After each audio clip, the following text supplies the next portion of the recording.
Hey, you liberal fruitcakes. We need to talk about Ukraine. I don't know how many of you pay attention to news outside of TikTok, but Trump talked with Vladimir Putin today. Now I can hear your blood seething, saying, Trump is a Russian spy! No, he's not. The Russian Steele dossier and the Russian collusion documents were found to be completely fabricated and had no viable standing. It was a smear campaign from the Democratic Party. But I don't want to talk about that today. Now, these two countries have always had a messy history.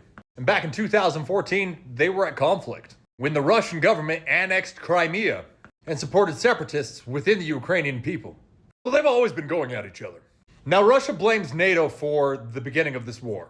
They justified this by the expansion of NATO countries. Whether you agree with that or not, the modern West and ally countries agreed that we would not be putting nuclear-capable countries near Russia.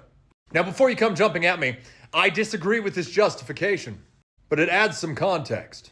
And Ukraine has always been pushing to be in NATO. Now, I'm of the opinion we do not want Ukraine in NATO because it is a corrupt country.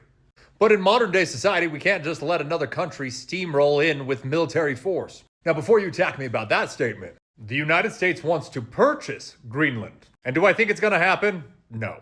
Trump said he wants Canada to be a state, but they have to vote for that. And then it has to pass with majority through Congress and be signed by the president. And there are some other jumps that have to be acknowledged. But back to Ukraine. Today is the first real step in actually finding a peaceful solution to the war. Because the reality is, in its current state, this would be a forever war. And they would keep tossing bodies at it until one country ran out of them, which is a super unfortunate thing. Trump even said this war should have never happened, and that he just wants people to stop dying.